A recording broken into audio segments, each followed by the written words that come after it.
galerinha, beleza? Sejam bem-vindos ali ao segundo episódio, né? O segundo vídeo do nosso curso de educação financeira, módulo introdutório, né? Ali a princípio para pessoal no YouTube, né? Então todos aí muito bem-vindos. Vamos continuar inclusive de onde a gente tinha parado, né, na última aula, que foi aí nos tipos de investimento, né? Então, como mencionamos ali inicialmente, ressaltando mais uma vez, se você ainda não é inscrito no canal, não se esqueça de se deixar aquele joinha, aquele like, aquela inscrição para acompanhar aí as novas notificações, né? Então vamos lá. Tipos de investimento, pessoal. O que a gente vai trabalhar? Primeiramente, a gente tem ali a renda fixa e a renda variável, né? Para a gente introduzir vocês. Então, nesse primeiro momento, renda fixa, né?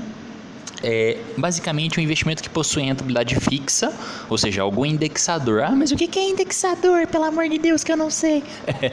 Vamos lá explicar então. O indexador, ele é um índice, né? Ele é uma taxa, assim como a Selic, por exemplo, que é o Copom fixa todo período, né? A princípio ali, como taxa básica de juros no mercado, né? Atualmente, né? Geralmente ela oscila de acordo com tempos em tempos, de acordo com a política monetária do Copom para controlar a inflação, né, por assim dizer. Então existe essa relação, né, inversamente proporcional entre a inflação e a taxa Selic propriamente dita. Ou seja, né, quanto maior ali a inflação, justamente maior tende o Copom a aumentar a taxa Selic para aumentar possivelmente ali a taxa de juros no mercado, de forma que com um preço maior de juros, né, tenda-se ali as pessoas não tendam a consumir, sim a investir no indexador, né? E aí faz com que o consumo seja desestimulado, diminuindo a inflação, entendeu? Então esse é o mecanismo, né? Simploricamente ali explicado para o pessoal de forma mais simplória, né? Ficou até redundante, né? Mas geralmente de forma para o pessoal entender mais tranquilamente. Outro índice é o CDI, que a gente utiliza bastante, que também é um indexador próximo da Selic, né? Geralmente o pessoal usa ali 80%, 90%, está muito presente inclusive nos índices de CDB, né? Os certificados de depósito bancário, que a gente vai explicar um pouquinho mais para frente. E os índices pré-fixados, né? Ou seja, índices que no momento do investimento, né? Vamos supor ali o Tesouro Direto, que você invista, a gente vai falar um pouquinho também deles logo à frente, ele já tem um índice aí de 6%, 8% ali ao ano, né? Então isso aí você já vai saber o quanto você já vai tirar no momento que fizer a aplicação, né? Renda variável é aquele mais famoso, né, que está comum ali presente aí no imaginário popular, que é a questão das ações, né, que é um investimento que possui rentabilidade variável, no qual você recebe ou perde investimentos de acordo com a volatilidade, a variação, né. Importante lembrar dessa palavrinha, de preços de índices de mercado, de preços no mercado, né, para ficar um pouco mais completo aí, mais simples para o pessoal entender. Então, ações, derivativos, onde a gente vai explicar um pouquinho mais, né, aquilo que varia, né, grandes riscos, grandes recompensas, né, ou seja, que tem um maior risco aí das pessoas perderem. Então, a gente vai abordar também um pouquinho sobre riscos, né. Então, primeiramente, para ficar digamos assim, mais esclarecido o ponto dos investimentos de renda fixa, pessoal, a gente vai trabalhar aqui como Tesouro Direto, CDB, letra de crédito imobiliário, poupança, debêntures e certificados de recebíveis imobiliários, né? E agrícolas também. O que acontece, pessoal? Vamos explicar cada um deles. O Tesouro Direto, basicamente, ali, né? Ele é emitido pelo pelo Tesouro Nacional para o fim, né, de ali quitar, né, angariar recursos para quitar a dívida pública. Então ele gera alguns índices de investimento, ele gera alguns investimentos, por exemplo, na base da Selic, do IPCA pré-fixado, que são ali letras, né, a letra do Tesouro Nacional, a famosa LTN, né? A LFT também, a letra financeira do Tesouro, que são basicamente investimentos que você faz, né? Ali, inclusive, muito seguros, né? Fora a poupança, né? Ali bastante seguro mesmo, justamente por conta da questão, né, de você ter ali como credor o governo, né? Dificilmente um governo quebra, né? Não estou citando aqui Argentina nem Venezuela, né, rapaziada? Se você tá vendo aí o contexto aí de 2020 aí, a galera vai entender. Mas, assim, a gente consegue perceber que geralmente ali, por ter uma maior segurança, as pessoas adotam um pouquinho mais, né? E ali a gente tem o CDB também como investimento de renda fixa, que o CDB ele é o certificado de depósito bancário, né? Que os bancos utilizam para fazer ali o spread, né? Ou seja, eles captam recurso e depois emprestam recursos para outras pessoas, né?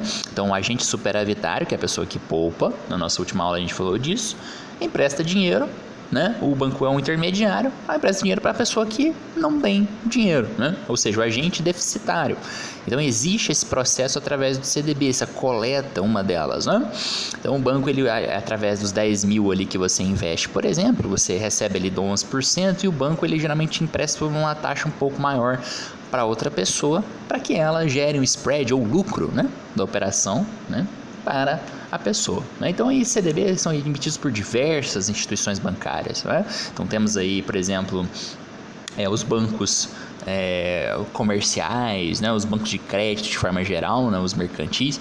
Então eles emitem CDB de modo que você tenha, né, essa possibilidade de realizar esse processo. Em seguida, a gente vai falar um pouquinho de letra de crédito imobiliário para o pessoal, né? Porque ao contrário dos outros, né? Porque assim como o Tesouro Direto, o CDB, eles têm imposto de renda, né, agregado na operação. E a letra de crédito, ela é isenta de imposto de renda, porque é uma área que o governo gosta de estimular, tanto o imobiliário quanto a agrícola, né, que são áreas ali estratégicas. Então, a maioria dos LCIs ou LCAs, né, eles têm ali essa questão da isenção do imposto de renda para pessoa física, que é bacana, porque, por exemplo, para pessoas que querem ali investir, né, ali a médio e longo prazo, aplicar um capital, assim como o Tesouro Direto também para a entrada de pessoas novas, né, pessoas que às vezes querem fazer um aporte de R$100, né, começar, é interessante para fazer esse acúmulo inicial de capital, né? E aí ele é interessante também, ele é emitido pelas agências, né? Ou seja, pelos bancos propriamente dito, né? Para fazer essa coleta aí, para financiar atividades imobiliárias ou atividades agrícolas, né? Como o próprio nome diz. A poupança, né, que a gente falou que é o mais básico de todos os investimentos, a gente já detalhou um pouquinho na outra aula. Hoje no Brasil ele está atualmente ali pós 2012, né?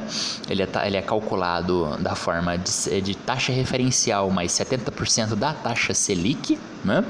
Ou seja, pelo rendimento ele é um dos que menos remunera em virtude de todos esses que a gente está aqui demonstrando para vocês, né? Não quer dizer inclusive que seja o mais, menos por causa disso ele é menos importante. Não, ele é o inicial, né, justamente para poder identificar se o indivíduo tem ou não capacidade de investidor, né, capacidade superavitária para poder ali alocar em um desses investimentos, né? Mas ele é, claro, um dos que menos remunera, né?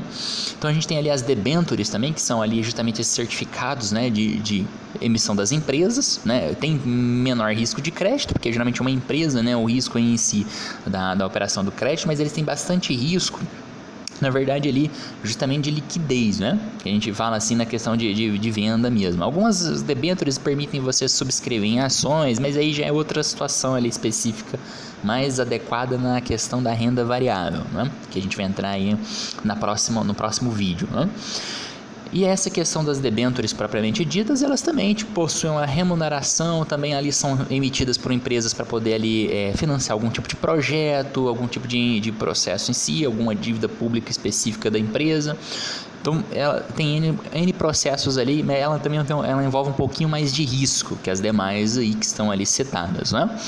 Além da questão do IR que ela também tem, o imposto, ela também tem essa condição de risco e especificamente digamos assim, recomendada para um público que já tem um pouquinho mais de conhecimento em determinado tipo de mercado, né? Para algum tipo de empresa que você saiba, qual tipo de projeto, então demanda um pouquinho mais, né? Certificado de recebíveis imobiliários e agrícolas, ele funciona da mesma forma, pessoal, que a letra de crédito, porém ele possui, né, importante mencionar, imposto de renda, né? Ele é um certificado de recebível, significa que você justamente ali em determinado momento você passou essa dívida, não é? Então, vamos supor que o agricultor, né, ele precisa de capital justamente para financiar a questão da sua lavoura, né?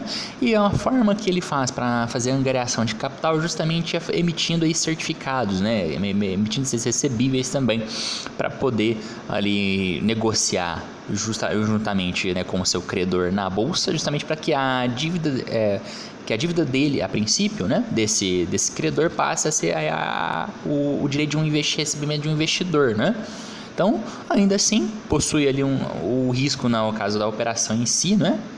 Bem específico ali relacionado a isso também, como o próprio crédito, né? Mas é interessante. No caso do CDB, por exemplo, ainda para ressaltar essa questão dos bancos que nós mencionamos, ele tem ali a garantia do FGC, né? Que é o Fundo Garantidor de Crédito. Então, até 250 mil você está ali, né, tranquilo, em virtude nessa questão do investimento, porque eventualmente existe o risco do banco falir, né, do banco decretar falência, diferente do Tesouro Direto como o governo, não tem, né? Então, dentro dessa situação específica, né, importante aí é mencionar também. Bom, falamos aí então nesse vídeo, pessoal, sobre os investimentos de renda fixa, né? Eu espero que vocês tenham gostado, inclusive, ali sobre esse conteúdo. É um conteúdo, na verdade, mais introdutório, mais para explicar cada tipo de investimento aí para vocês, né? Por quê? Posteriormente a gente vai ali, né, lá no segmento das dicas, abordar alguns deles, né? Principalmente para iniciar ali uma questão de uma geração de patrimônio. Então, espero nesse aspecto, espero vocês lá também, né? No próximo vídeo a gente vai estar trabalhando aí sobre as rendas variáveis aí, né? A gente vai estar entrando nesse contexto. Vou ressaltar também para, se você não for inscrito aí no canal, né? Não esqueça de se inscrever também, já siga a gente nas redes sociais, a gente tem ali informações sobre investimentos também, né? Sempre posto ali no Instagram. Muito obrigado, inclusive, pela sua companhia e, é claro, até a próxima.